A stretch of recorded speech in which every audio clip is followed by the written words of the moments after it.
Welcome. Welcome, guys. Aren't you supposed to show us your palm, not your fist? That's true. And yes, I'm feeling aggressive today. Yeah. John, I need you to not Jonathan Fister. Jonathan Palmer. That's cute. Yeah, okay. Fine. It's just like a high five. Got it. I love that. Yeah. Okay, John, I need you to turn off your video for 1 second, turn it right back on. Just like turn it off, turn it right back on. Come on, switch. That way you guys can switch places. Just 1 second. Another second? Yeah, just start the video. Boom. There we go. Nice. Yeah. All right. Just want to make sure the label's right.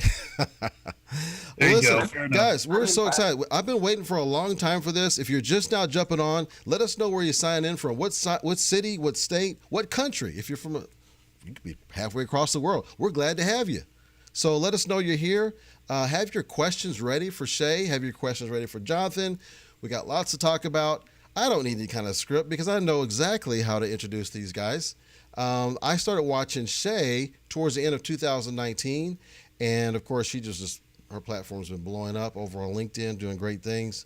And then I came across Jonathan when I actually started taking Shay's course, which has been an amazing transformation for me and my content and what we've been doing. So I want to thank you, Shay. Thank you very much for being here, and thank you for what you've done. You're so welcome, and congrats to you. You're such a natural now on camera. Well, I don't know about natural, but thank you very much. I appreciate that. Thank you. I'll take it. Yes, and Jonathan, thank you for coming on again today, bud. Appreciate you. Of course. And Shay's teaching me how to take compliments because I also struggle with that. Like anytime she says like something nice, like I'm killing at this, I have the same habit. It's like, I don't know why we do that, but I'm working on it too, Rollis. I even did that with Shay. I'm sorry, Shay. So thank you, Shay. Thank you for saying yeah, that. people like notice how often you like deflect compliments. Yes. You know, someone will say like, "Oh, you're so good at video," and I'll be like, "Oh yeah, but you know, I had all that experience on Facebook, and it's not really me. It's my." It's like, dude, what? Like, you know, I think people have such a fear that accepting a compliment makes them not humble, but it's usually more of a sign of that person does not fully appreciate themselves to the level they should. You know, we all deserve to appreciate ourselves. Yes. And it's okay, and it doesn't always mean you're a narcissist. Sometimes it does, but a lot of times it doesn't. So it's all good. You know what? But I think that also an element to that is when somebody else is an expert that maybe has like a higher degree of knowledge. For example, Shay, you're like the absolute best, top of the mountain when it comes to video content. So when you compliment people about their video, they're like, oh, you know, like it's almost strange because like this person with so much authority is saying that you're also good at what they're great at. So I feel like that's an added element to it. That's interesting. Yeah. No, I never thought about it like that for you because I'm always complimenting you. I'd say that's actually quite good if somebody in the field is giving you compliments, you know? Yeah. So those who are watching, if you already went into the event to look at the event, there's a poll there, and I want you to take that poll. I'm going to take a look at that here in a few minutes. And Joe, maybe you can give me a kind of an update on that. It's about should we or shouldn't we put personal stuff on LinkedIn, like personal stuff about our lives. And I know that both of you have done that with your profiles. I'd love to hear your feedback. Shay, what are your thoughts on this? I kind of know, but I want you to tell us, remind me and tell our viewers, how do you feel about personal stuff on LinkedIn? Yeah, well, I do believe there's a balance, right? You know, we've all seen by now the people that are upset that LinkedIn is, or this shouldn't be on LinkedIn, this should be on Facebook and that whole sort of thing. But in my experience, I've actually found a lot more meaningful connections and growth through the more vulnerable personal content, because it is too boring on LinkedIn when no one ever shares anything personal, when everyone's just sharing their business side and their mask about how amazing of an entrepreneur they are and all the successes and all the highlights.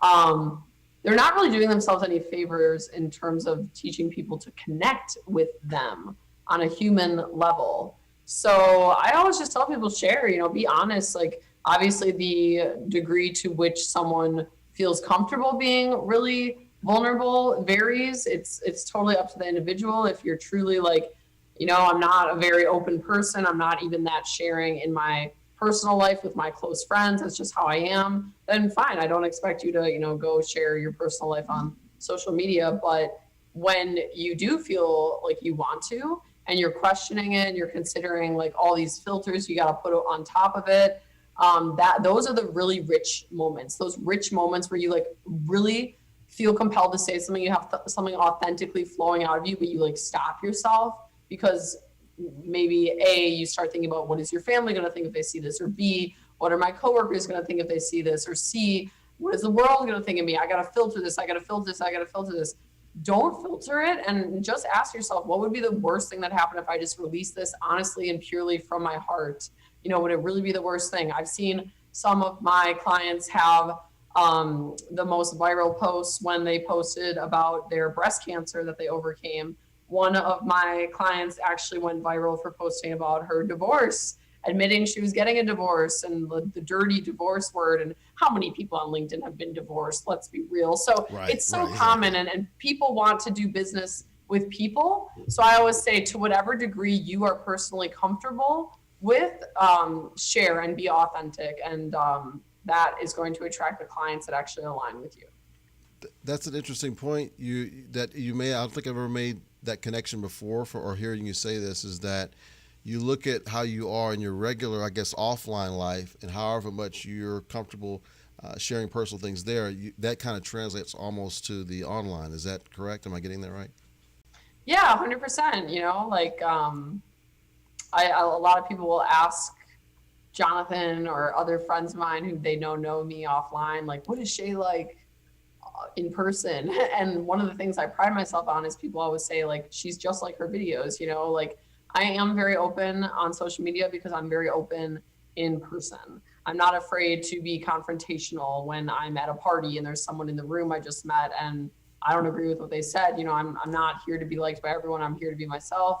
And I think that there's a lot of power in that. There's a lot of power in learning to stand your ground and feel safe speaking your truth and speaking in what you believe in, and knowing not everyone's going to agree, and there's going to be some uncomfortable encounters and interactions, and that's okay. That's also part of the human experience. When we spend our lives trying to avoid any little confrontation or any little discomfort, we usually end up with a pretty shallow, unfulfilling life anyways. So yeah, I would say I am extremely open and very sharing, and that's something that I've helped a lot of my friends and relationships around me to feel more comfortable with as well, as just speaking the truth. Now, for you, Jonathan, you had a little bit of a different angle, I see, because for a long time, I didn't really know anything about your personal life, because I watched a lot of your videos. I never really saw anything personal. And maybe I just missed some of it. That's because he's a robot I created from scratch just for LinkedIn. He's a blank slate. I'm actually AI. Yeah. He didn't exist. Yeah. We just created it. He's only LinkedIn. That's pretty good. I like it. So you heard it here first, guys. Right. So the first thing that I have to say is, I love how Shay essentially compliments me, where I can focus more, and this is just behind the scenes sales process. I could focus more on value-based content where it's about giving LinkedIn advice, and she could be 100% authentically herself and share her, because to me it's one of the most appealing things about Shay is that it's when I'm with her, when I listen to her content, I feel like, okay, this is the permission that I needed to speak out, to speak my truth, where I do play it a little bit safer with my content. The way that I view it is I remember I was looking for a sandwich shop. I was in a new town and went checked all the reviews. There was this great place, highly rated. Walk into the place, and there was this little old guy working there, cutest little old guy, right? I initially came for the sandwich. I came for the value, but man, the more that I came back for this sandwich, I ended up, it started to turn into me coming for the little old guy, he was just the cutest guy, the conversations, everything. And I think that is, ideally what happens. Initially, people are going to show up for your content because of the value, right? The high ratings, it's a great sandwich. It's a great piece of content. But in time, they kind of fall in love with you at the same time. If you treat them with care, you're gentle, you engage with them like he did to me. So I applied the same thing to my content.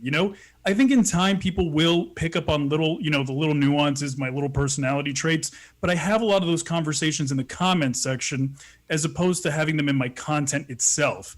I remember like when I worked in the restaurant industry, when we were like on duty, when we were working, we were working. And then like when we would all clock out at the end of the night, we would just hang out and be ourselves. So for me, it's like when I'm doing my content, it's all business. But as soon as I jump to the comment section and my post is already out there, I can be myself in those. So that's kind of like right now how I'm finding that balance.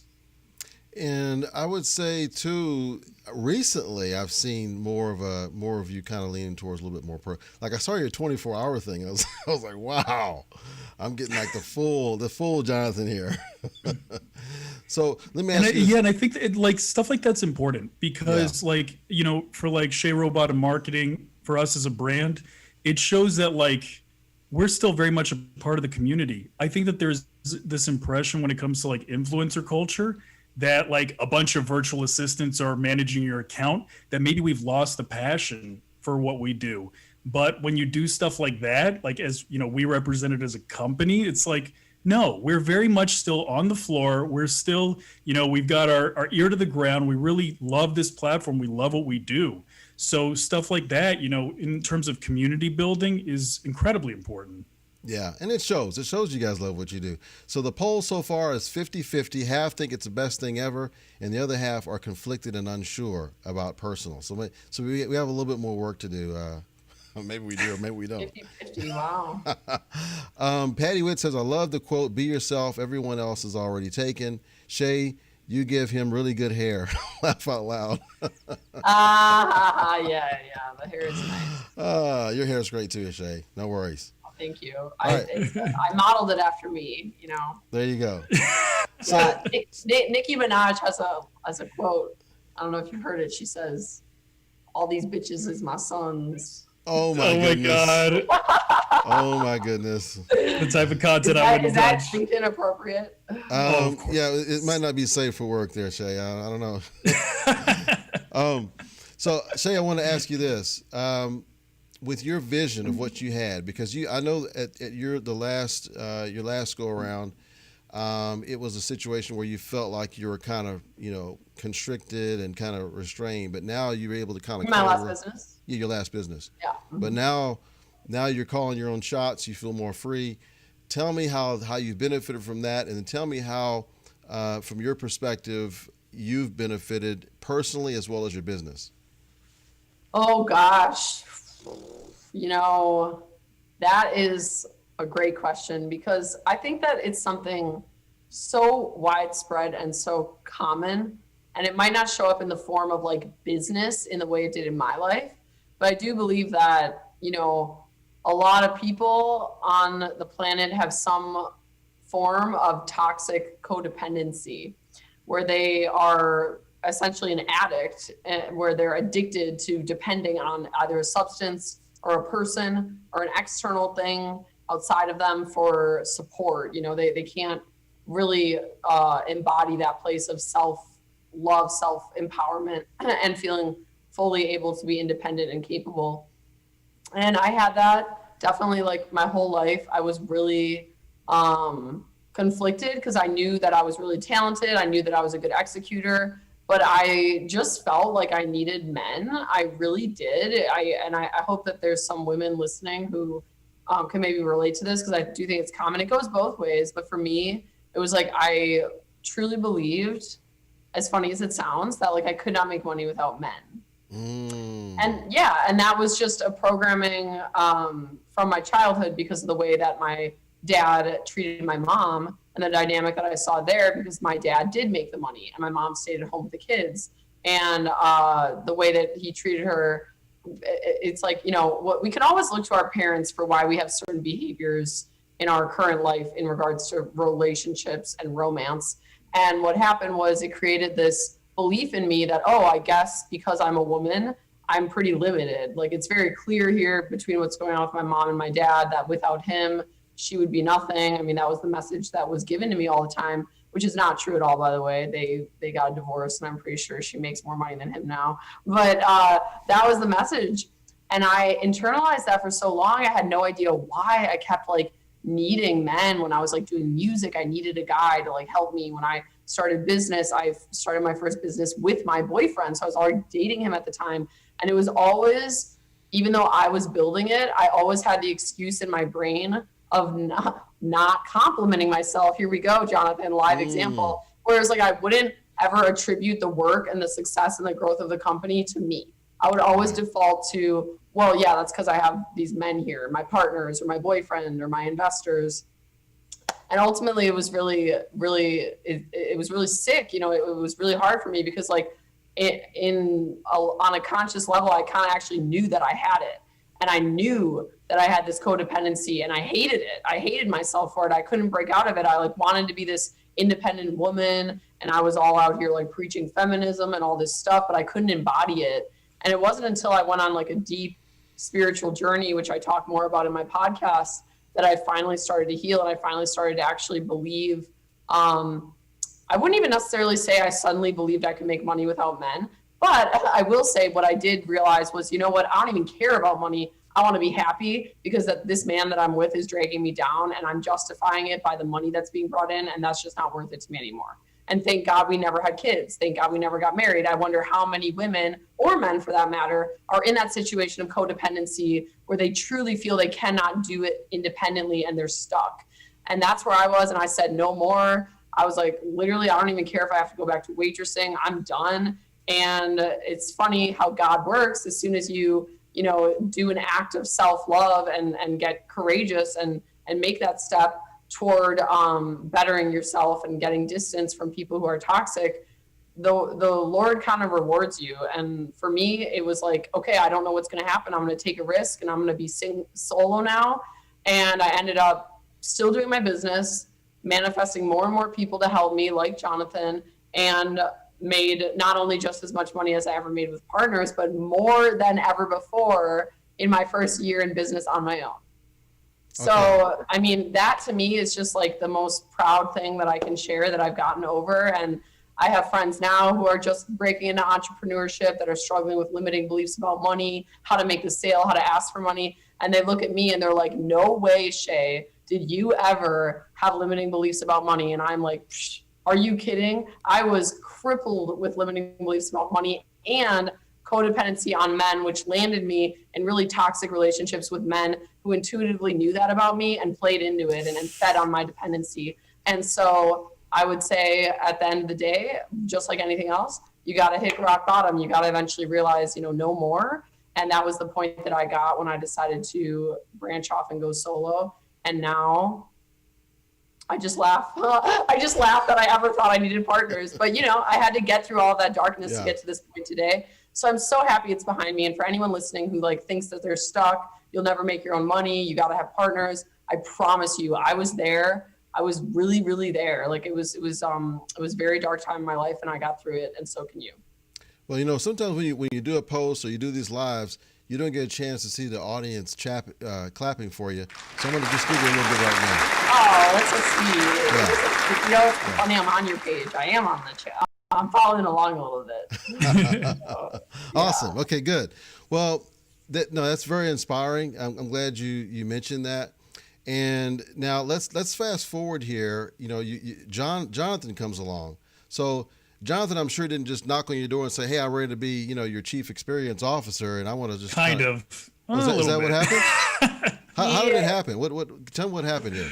He actually he offered to clean my house. No, I'm just kidding. I did. Yeah. Do your laundry, get your coffee. Well, okay. He did kind of offer to intern for me, or I think maybe the wording was to be my assistant, John. Yeah, something like that. Yeah, he wanted to shadow me for a day. Yeah. And this was on Instagram, and his Instagram was all Fabio and model pics, and I'm like, what is going on here? So I didn't really take him seriously. I won't lie. I will shamelessly admit I profiled him and I made a judgment based on his appearance. But I was like, I did. I judged him. I thought he was messing with me. I thought he was like a model guy trying to hook up on Instagram. Okay. But then I was like, well, he obviously knows about me from LinkedIn, so let's just go to his LinkedIn and see what's up. And then that's when I realized, oh, I think that this guy's legit and I should give him a chance, because he was actually on LinkedIn trying to make videos. And once I saw what him, did you call me? You said that I look like a sad puppy. a sad puppy. Oh, so cute. Oh my It was so goodness. cute. I could see he was trying to make videos. They weren't bad. I was just like, oh yeah, he definitely needs help. And like, okay, so now once I saw that, I was like, okay, he's legit. I'm gonna call him. And then we just totally hit it off. He was like the best student I ever had. That's awesome. Okay, before we move on, I have to make sure I acknowledge some of these comments. So many coming in. So Kim good. Montaigne from Sarasota, Florida. Thank you. Noel says, "Great point, Shay. Be who you are." So thank you for that. Travis Lackner. Am I saying that right? Is it Lackner? Jonathan, you should know how to say that. Travis, what's Travis? I don't know. Yeah. Go to the page. I'm They gonna got go it with on Lackner. LinkedIn now. That's right, They got that's the. It's just Trav to me. Trav. Trav. All right, Trav. Trav's in the house. He says, complete opposite here, Shay, respect. So he's not into the personal, but he said respect. Patty says, I love the quote. Be your, just what I said earlier. Oh, there's so many comments. I'm getting lost here. Roy is in here. Roy Zimmer Hansel. There's a lot of alumni of your course are here today. Oh, Roy's the best. Yeah. Yes. Travis says, hot guy with a fat guy personality, Shay Rowbottom. That's right. Yeah, that's what he is. Yeah, she wrecked me. She wrecked me last Friday.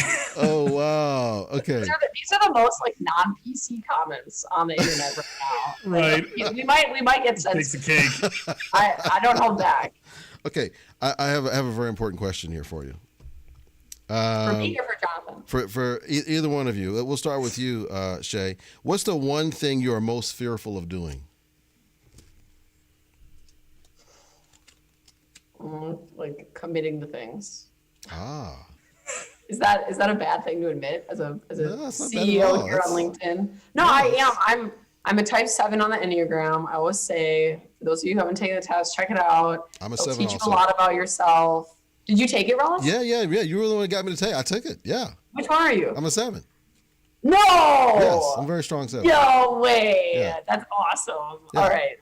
No wonder we get along. No wonder we like each other. 7s love other 7s. But yeah, that's one thing that 7s struggle with is like commitment, because we're so spontaneous that we fear like a rigid schedule will just drain our soul. So obviously as a business owner, it's like, how do you balance that? How do I balance being super spontaneous with also like getting everything done I need to get done? So Right. I commit to things, but I allow myself like windows, like,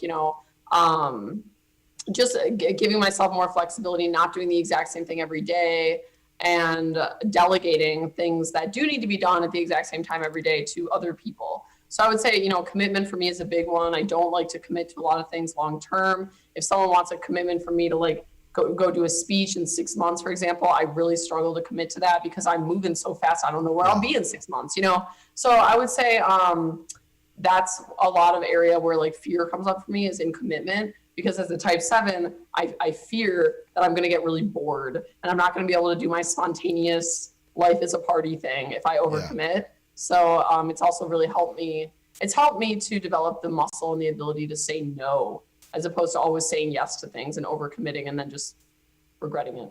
Yeah, this is interesting. Okay, tell me what you think about this. Do you feel that you're more of a starter and not as much as a finisher? Because that's how I feel about myself. Like I like to start new things and stuff, but I don't want to be like tied to it, refining it forever. What are your thoughts? I don't know. I don't even know like what it like. Maybe a finisher. That's an interesting way to put it, because for me, I feel like I have so much experience now managing people and building teams and working that like I don't have to finish things. If I start something, as long as I give my team like the proper foundation, they can finish it. Yes. And that's the beauty, because you're right, Rollis. I don't know if without my team, I was ever really a finisher. Yeah. Because if it wasn't for my team doing that and refining things, because I've got a great team behind me, if they weren't doing that refining thing, I'm not sure how good our product would be. It would not be that great, because I have all these great new ideas, But then they kind of help me make it, just refine, make it a little, not that you're probably better than me on that, Shay, but for me, I got to have a team around me to help me finish it out, refine it, make it nice and pretty, and to button it up and all that. What do you take on that, Jonathan? Do you feel like that you're more of that refiner, finisher type person, or you're more like a starter just like Shay? How do you categorize yourself? It's so funny because like if you put Shay and I in a room, and it might just be the way that our brains think, you know, like you have those individuals that are like more imaginative and like they love pitching ideas, coming up with ideas. But unless you have like someone there to kind of like secure the fine details, to actually like book the meetings and set the foundation and kind of like set, you know, like, okay, these are going to be our long-term goals. This is what we're going to plan for. And then somebody to kind of remind you to stick to those, you know, those goals. It can be challenging for me as well, you know? So I think it's like, you just need to put the right people in the right positions that, you know, can empower you and kind of help you with some of that, you know, and kind of going back to like what our biggest fears are and kind of around that idea is my biggest fear is trying to do any of this alone. Like we need to recognize what our weaknesses are. I recognize that my weakness is like I'm not really a leader. Like I could talk on camera and I could guide people and I could be, you know, like incredibly compassionate and empathetic and do all of that. But man, like in terms of leadership qualities, we need to know ourselves, and like that is just like a paralyzing thought. So. Yeah, you're like are you saying your fear is abandonment, John Palmer? Like if you take it to a much deeper level, yes, Ooh, yes. This is maybe some like deep mommy issues. We go into that's why I date like women so much older. Like it's just it kind of like fills that void. I know, right? Yeah. But no, that's like a big one for humans. I think the underlying belief. No, it's like one of the core fears in humans at the root of all fear. When you really break it down, they say it's abandonment. Like, and not even necessarily like your dad left when you were a kid or something like that, but just having an emotionally absent parent is abandonment. So kids will like grow up and I just love the way that he articulated, like, I fear doing things alone. Oh God, I think that's so common for people because the underlying core belief is like, they don't want to be abandoned. That's a good point. But you know what? Okay, so as a recruiter in the recruitment business, a lot of recruiters, they will leave a company and they'll go recruit at home, phone and a computer, and they'll just do it by themselves. And they're perfectly fine doing that. And I knew I could never do that. I would want to have a team. I'd want to work with other people. Obviously, I'm working at home by myself, but I mean, I'm communicating with my team all the time. So I tend to like collaboration more than doing it all on my own. So I kind of with Jonathan on that part about I wouldn't want to do it alone. I don't think I'd want to do this job alone. I don't know. Yeah, for sure. For sure. And also it can be like the other coin of the same psychological problem. When people do overwhelmingly like to do things alone, they could also still have the fear of abandonment, but it's manifesting in a different way where they actually prefer to be alone because they're like, no, because any connection with someone's going to be taken from me and I'm not even going to risk it. Ooh. So I'm just going to stay alone. You know what I'm saying? So that can also be like the other side of the coin, but it's the same. Our parents messed us up is what I'm saying. I didn't know it was going to get this deep today. What?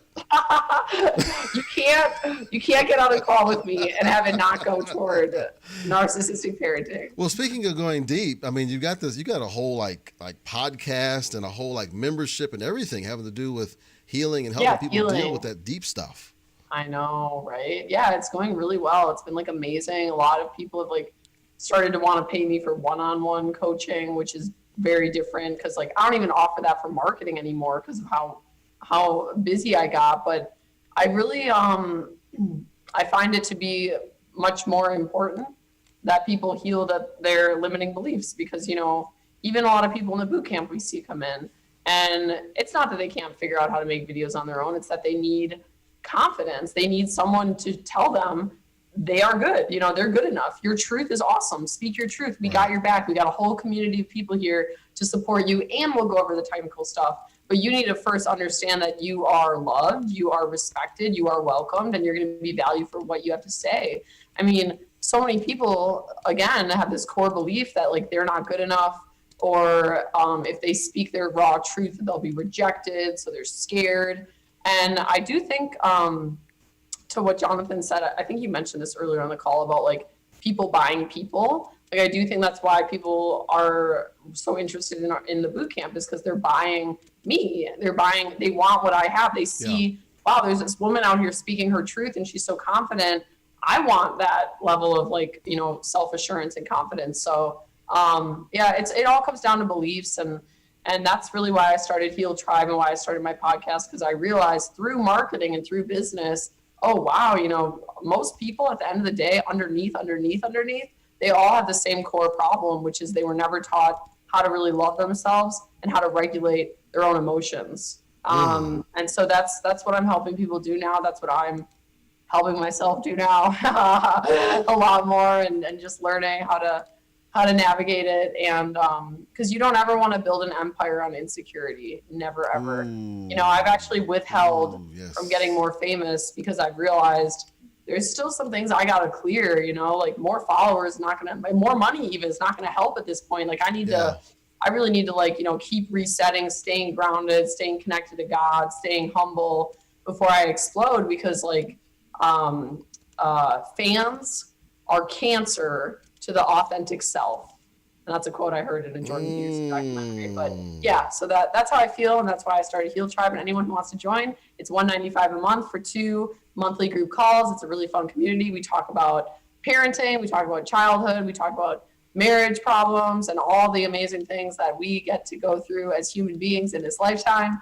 And it's super fun. You're not alone. And I think once you actually see other people open up and get vulnerable, it makes you realize that it's safe to do the same. Travis thinks you have a psychology degree because of the way you're dropping this knowledge over here. Oh, that's so sweet. No, I don't. I'm happily, I'm a proud college dropout. I did not go for psychology. I went for art. Impressive, right? I just had to go get an art degree. That was my grand plan in life. Well, your mom's an artist too. I remember you said that was why. That was why. She wanted me to go. Again. Yeah. Narcissistic parenting.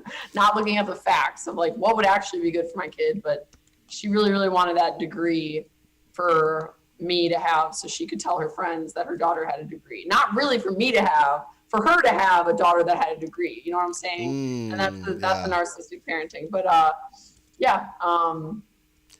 And then also, you know, Travis says that you're doing a great job, that he didn't know that AIs could be so technologically advanced, because he's just impressed with all the knowledge that Jonathan's dropping. So you did a great job creating this AI. Wow, so yeah, amazing. It is impressive. This is the new model. So since we're on the subject of like psychology and all of the above, like I did want to also provide like some LinkedIn tips, like some actionable advice. Yes. Just through this program and what I've learned, like literally, you know, hundreds of one-on-one phone calls, you know, it started to occur to me that every single one of the clients, the same exact situation happened. You know, and I would challenge all of you, like when you're developing a post, consider this. Somebody would decide like they want to talk about, let's say, like pivoting, finding a new job, switching careers, right? And what they do is they'll scour Google looking for the perfect article that represents what they want to talk about. And I'll look at it, and they're struggling. They're struggling to put together this concept, this idea, and make it work for them so it sounds like their voice. And, you know, what I challenged them to do just one time, I was like, okay, you know, just talk to me, right? What was you want to talk about pivoting, you want to talk about starting a new career. What was the motivation behind you wanting to create this post? And I literally, without them even knowing, I hit the record button, right? And they just had the most beautiful thing to say. And what we did is like, turned it off, sent it to them, and I wanted them to listen to it. And I was like, there's your post right there. We focus so much on trying to find like all these external sources. Yeah. When like the real beauty, that element that you will not find on Google comes from you. And that is when you get like the really, really great content. So like I would encourage anybody, like there is a bit of psychology to that, right? Like I feel like sometimes they're therapy sessions. We have these insecurities about the fact that what we have to say is not going to be worth anybody's attention. But so many times it's because it's played in our mind over and over and over again. We've lived it so many times that by now it's not that interesting. But for somebody that's listening to it the first time, that might be the exact thing that they needed to hear. So try it. just record yourself. Talk, basically, what was the motivation behind me wanting to touch on this subject? And you'll be amazed at some of the things that you say. I love that. Okay, it deserves this.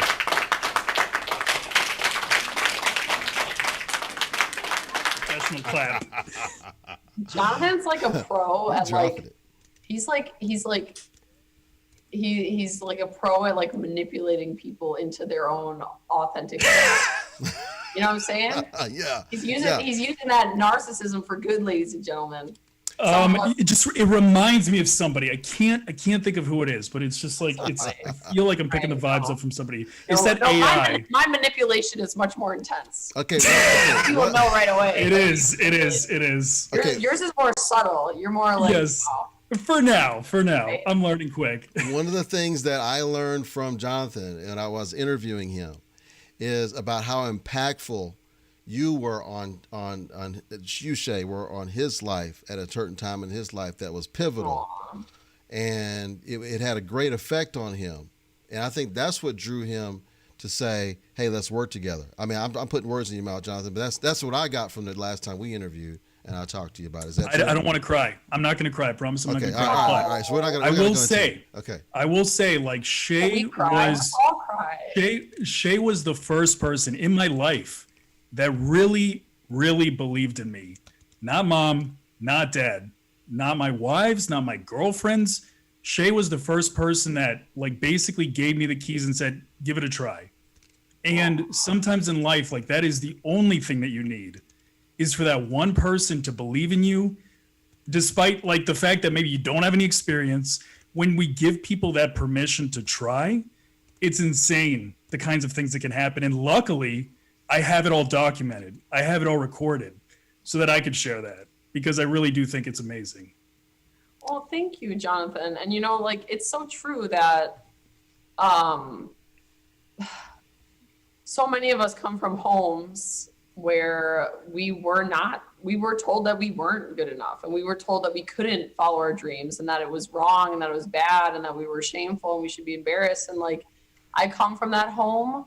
I was, just routinely ridiculed and bullied for being myself, for saying I want to be a singer when I grow up. Like, I get it, it's an ambitious goal, but was just continually met with so much discouragement that I think I grew up and really rejected that way of treating people, family or not. It was just like, dude, if someone has a dream and they want to go for it, I'm going to tell them they can go for it, and there's a difference between like being realistic, saying, okay, if you want to be a singer, here's the stats, here the odds are against you, it'll be challenging, but if you still really want to do it, I believe in you, I support you, versus just saying like blatantly like you're an awful singer and you'll never make it and just quit now, Shay.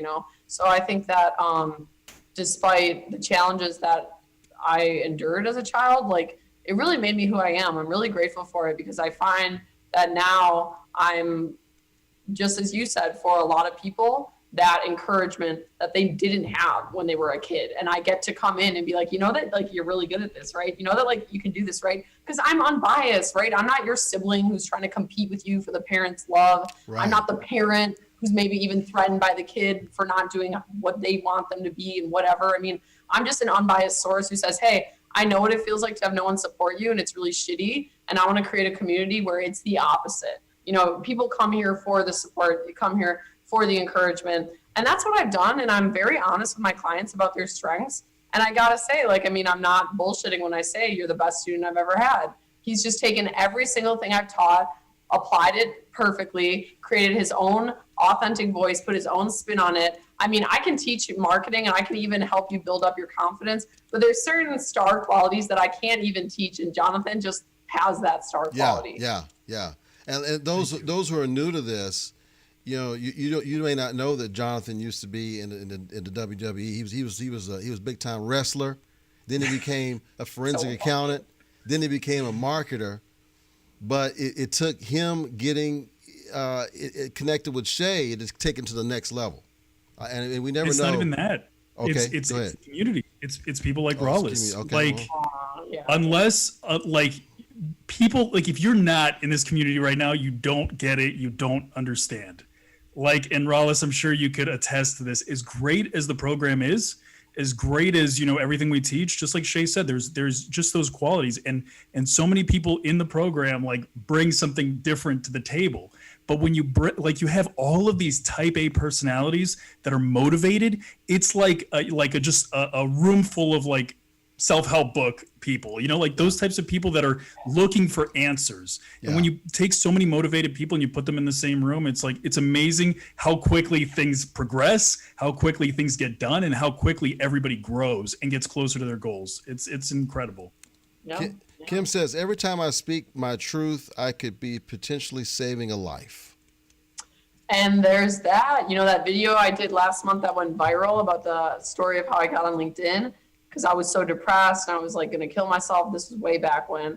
But yeah, like there were people on that post who said, I don't know what it was, but something compelled me to log into LinkedIn today. I never go on LinkedIn and I've been feeling suicidal, and I saw this video, and now I'm basically saying that I like saved their life just with a video. Yeah, just with a video that I shot of me crying, being vulnerable, being real, being like, oh my God, I was depressed, and then I prayed, and then this happened, and I just posted, I just put it out there, and it's like you never know how far your impact goes. Okay, I'm gonna tell you something. I'm gonna share something with you.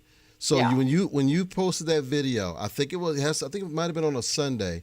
My wife was inside at the grocery store, and I'm watching this video. I was like, she's like bawling on LinkedIn, and I'm watching it, and it's so impactful that I remember after more. I'm sitting in the Jeep waiting for my wife to come back out. So I connected with it emotionally. You know, I feel like I connected with you in that moment to the point where I'm remembering it right now as soon as you said it. So I think that you're making it emotional, even though it may be embarrassing or whatever. If people don't want to do it, you can. That's an opportunity to connect with somebody else and really move them in a big way. So I think that was awesome what you did. That was great. Thank you. Yeah. You know, it's really like, it's really beautiful when we can get to a point where like we're not embarrassed. I think that's really important. A lot of people won't do things because they're embarrassed. I don't want to cry.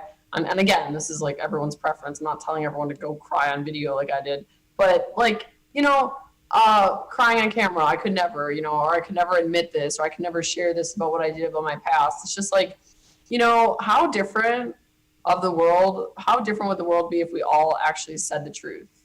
I personally believe the world would be better. I personally believe the reason that we are seeing almost this sort of downfall of society as we speak, and this deconstruction, this collapse, is because it's been built on lies. Because it's been built on things that are just not the highest truth, you know, not teaching people what's really important, not teaching kids how to regulate their emotions, and instead teaching them about Mars. You know, I mean, it's just built on lies. It's just this weird facade. It's kind of like humans were thrown down here and we made it to the 2000s, but we made it here just like playing house the whole time. We've been like playing house, like, okay, we're humans. What are we going to do? Let's get the white picket fence. Let's play house, everyone. And now it's 2020. We're done playing house. Everyone's sick of playing house. Like, wait a minute. We've just been playing house. Like, that wasn't the real thing. That was like a bunch of little kids practicing. And it just ended up getting a bunch of people hurt. You know, let's be real. Let's say what's really on our mind. And, you know, you open up a world for other people to do the same. And you might feel alone. You might feel like you're going to be embarrassed. But I guarantee you, those people that are shaming you or trying to make you feel embarrassed, they're embarrassed. They just don't feel strong enough to speak their truth. And that's why they're uncomfortable with you doing it. But yeah, you know, like, you're going to die. You are going to be on your deathbed not too long from now. You know, life goes quick. So the way I always see it, because, you know, I was a rapper, I've done things that are embarrassing. It's like, who cares? You know, I'm happy that I have been brave enough to walk that path, because it's led me to a much more fruitful life.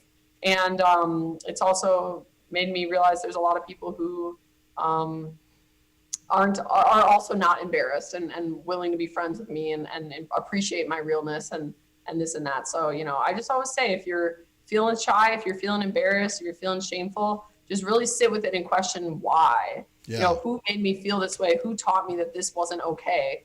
And it's just all a lie. So let's heal the world.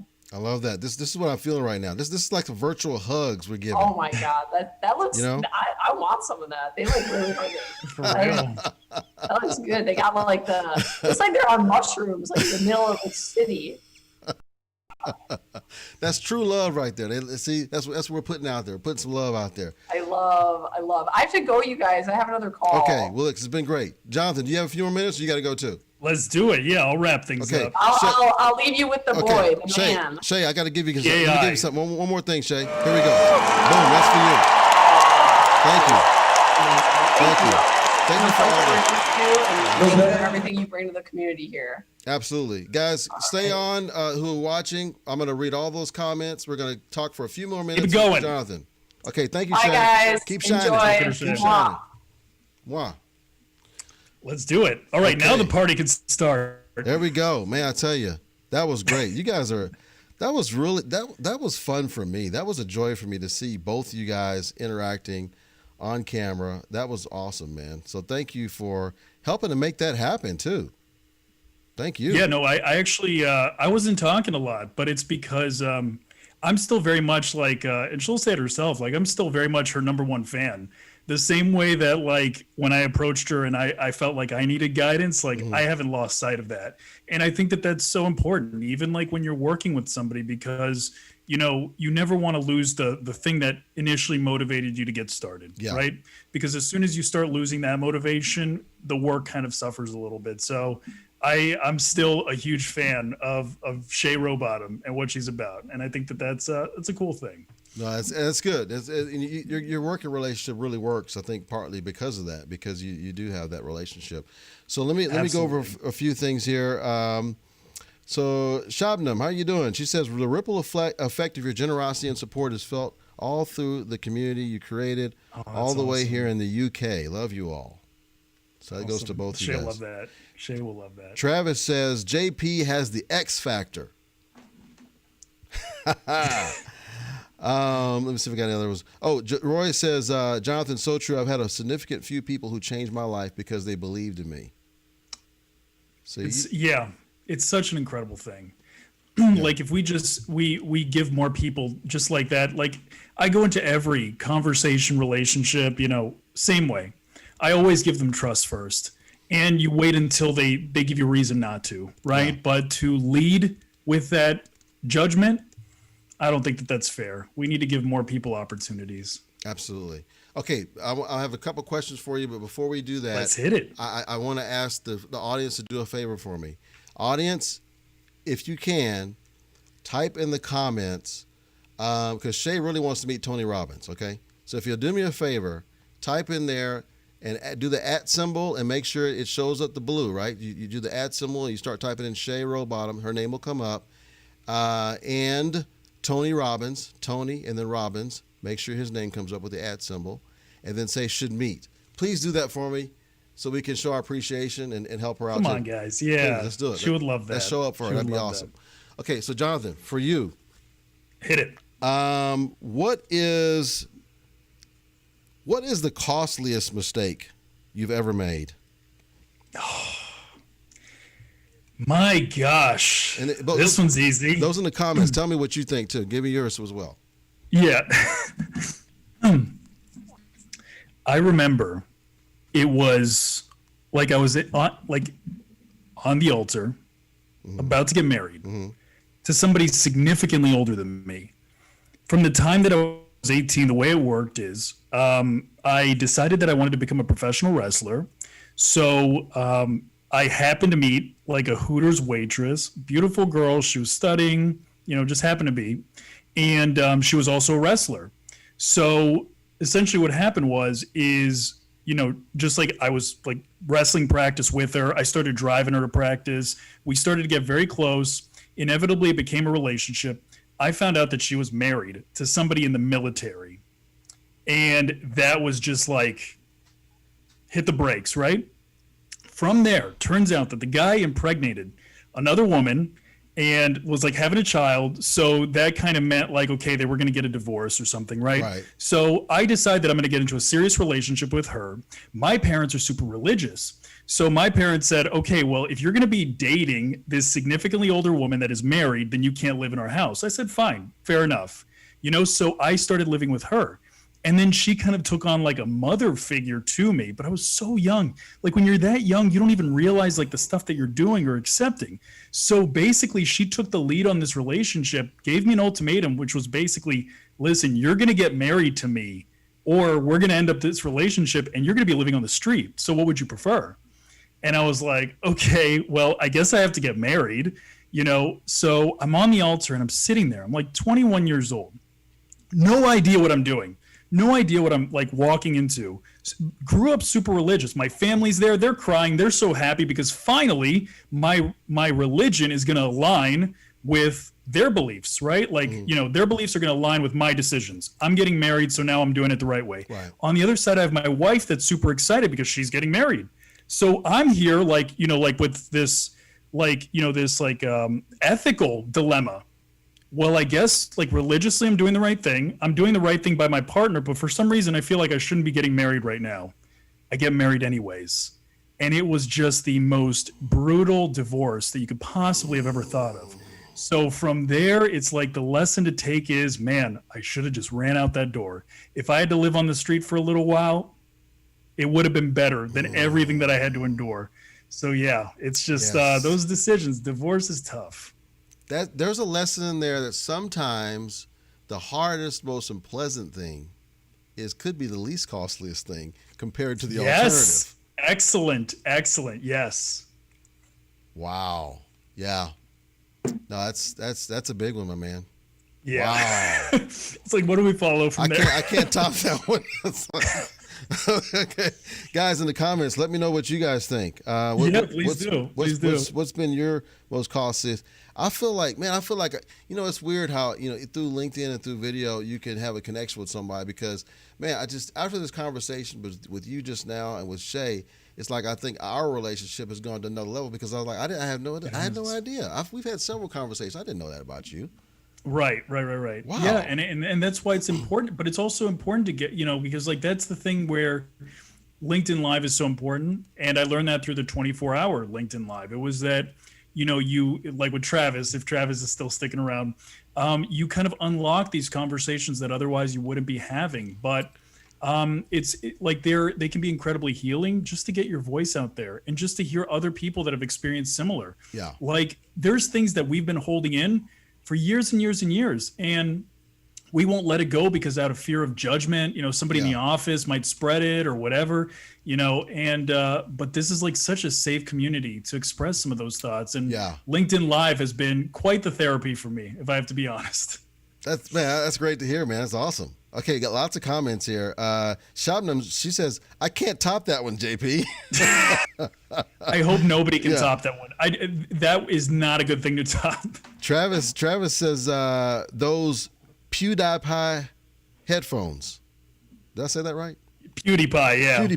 PewDiePie headphones. Thank you. And big fan. Oh, Shabnam said that the chemistry is so real. So she sees that. You guys have great chemistry.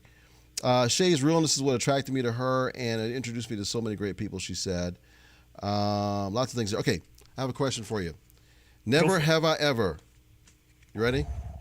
Never have I ever tried baby food for fun. And I want you guys to, don't answer yet, John. Don't answer yet. So in the comments, I want you guys to tell me, do you think that Jonathan has ever tried baby food for fun? Okay, is he going to say I have or I've never? I want you guys to tell me in the comments what you guys think. Okay, so hold on that. Don't give us the answer on that one, Jonathan. In the meantime, this thing about text and sliders, you blew my mind today on our Elite call. By the way, if you guys haven't taken the course, it's a great course. They have this thing called Elite. Once you graduate from the main course, you can take the Elite course. So we had a meeting today with Jonathan. He was talking about how the text-based stuff is getting more attention than the videos at the moment. And he got this thing, we had over like 100,000 views on this slider thing. So tell us about what is a slider and why do you think it got so much attention? Just briefly, if you don't mind. Yeah, of course. So the way that it works is it's like, you know, you could either view it as like kind of like a carousel post that you like a carousel you'd see on a website or like a PowerPoint presentation. You've seen them on LinkedIn. You can essentially just like scroll and it's multiple images within one post. And we knew very early on when LinkedIn first introduced it, just through the data that we collect. And we're always, we've got our ear to the ground when it comes to what people are, what the new features are and what's kind of popping and what's performing well. We knew immediately that the document uploads were performing incredibly well. And there's a couple of different beliefs why that may be the case. But the one that I feel is the most important is the limitations of a picture post is you can only kind of fit one picture into it. I've always felt like, at least this is the way that I am. If I go to a restaurant, 10 times out of 10, I prefer a buffet over giving me a menu. I don't want to have to pick one thing. And the benefit of a document upload is you don't have to. You can serve your audience a bunch of different tastes of food as opposed to making them commit to one, right? Right. So, in terms of like engagement, I felt like I could reach a lot more people at once. And maybe they don't, connect with the first or second, but if they connect with the third one and they get value out of it, there's a comment, there's a like, right? So in terms of engagement, it was incredibly effective.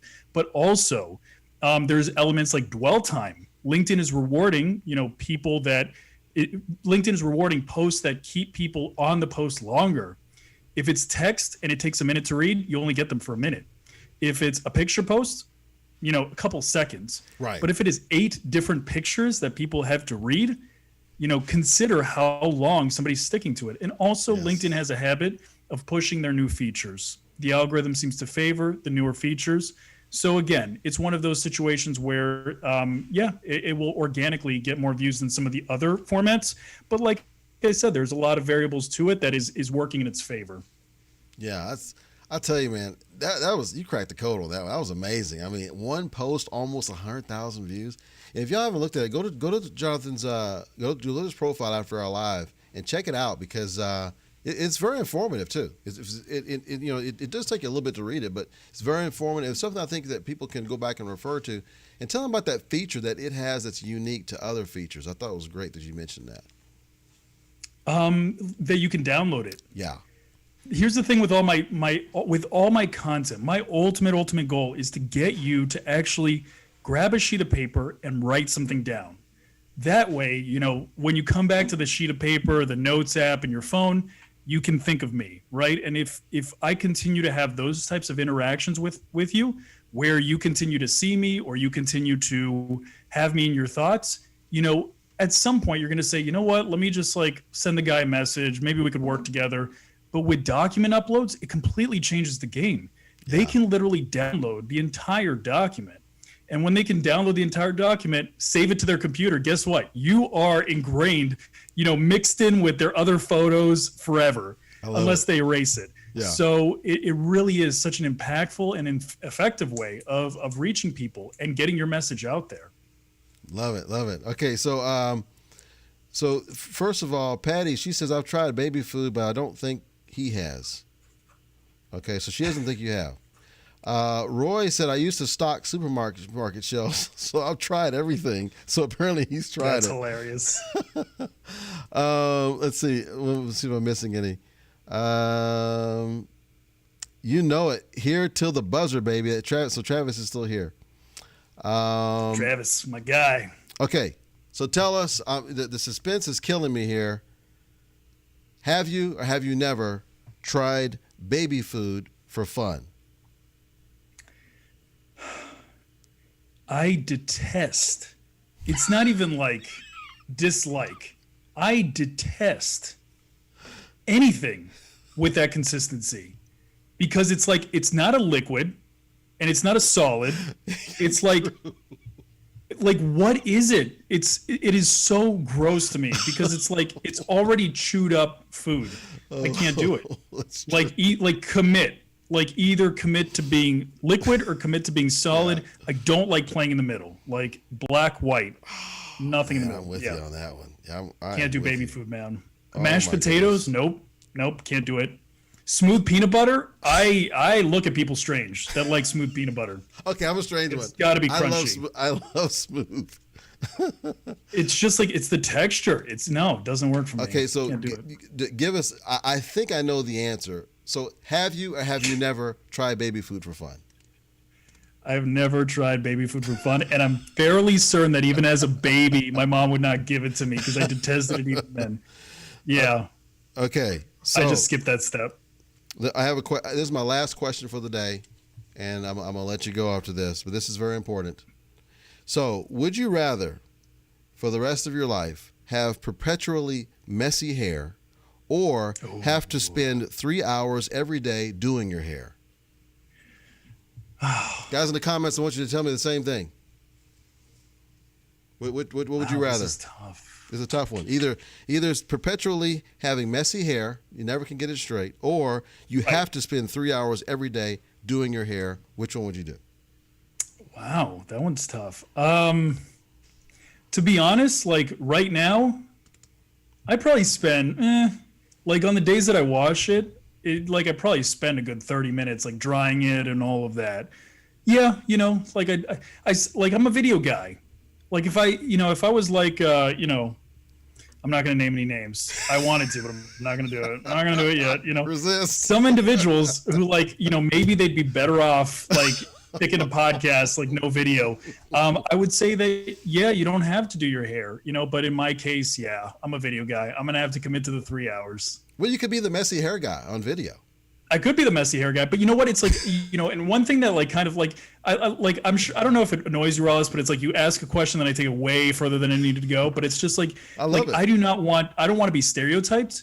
Like I already get a lot of like Fabio and Tarzan and some of those things, you know, like Aquaman. It's like, I'm going to further the stereotype if I also have crazy hair. Cause then it's just like, yeah, the guy legitimately does kind of look like Tarzan. So yeah, I don't really care. Like anytime that Shay mentions like the Instagram thing, I kind of like inside cringe, outside cringe too, I guess. And yeah, like it's like, oh no, don't talk about it. Don't talk about it. Yeah. Like I want to. You were doing that today? I want to get away from. Were you doing that today bit, when she was starting to get into it? Were you oh doing my that? gosh! Like I was, my teeth. I was grinding my teeth. Yeah, I'm gonna have to go to the dentist, get some caps. I never thought about Aquaman. That's funny. I never thought about that. But that's true. There is a little bit of Aquamanish kind of look. Oh my gosh! You should have seen my Halloween costume. It's on Shay's page. Yeah, like I went as Aquaman. It was intense. Yeah. So Travis says messy. Shabnam says messy. Philippia, she's gonna go with messy. Don't care. Shabnan says you spend more time on your hair than she does. Oh wow! Yeah, 30 minutes is more than her. Well, she has amazing hair. She has great hair though. It just it looks like no fuss hair. She just gets up and it just lays down automatically. Right. Oh, apparently. That's so annoying. I hate that. Patty says I'd rather spend 3 hours on it. Yeah. There you go. That's right, Patty. I'm with you. I know the struggle. Yeah. Man, Jonathan, my man, you're awesome. You're always awesome interviews. Is there one last piece of advice you want to give folks before we say sayonara? Yeah, I'm starting to go through it now. Like really, really, really serious burnout, and it's amazing. Like when you start kind of reaching your goals, and we can't help but be super happy and proud of our progress. But you know, on LinkedIn specifically, there is this thing of like fear of missing out, but it's so different. On Instagram or some of these other social media platforms, it's a lot more apparent and easier to kind of see, because like fear of missing out on Instagram and YouTube and Facebook is not going to vacation destinations. It's being jealous of somebody with a new car or a new house or something like that. On LinkedIn, fear of missing out is different. On LinkedIn, it's fear of missing out on opportunities. And that is much more difficult to track and trace because we don't want to like somebody sends us a message on the inbox about, hey, let's jump on a 30-minute call. You don't want to, you have a fear of missing out on that opportunity. You take the call.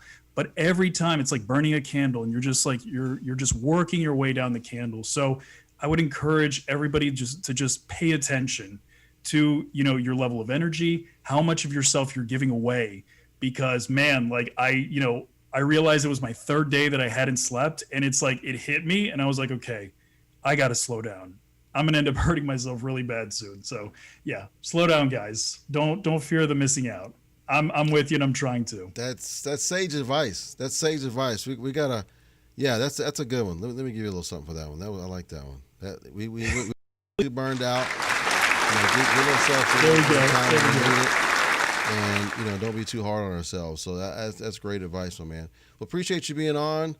You know what? Keep up the great work. I mean, you're doing amazing stuff. Thanks, I saw buddy. it's like you're like 60,000 followers. I thought when I looked this today. Yeah. Man, those that's those awesome, two. man.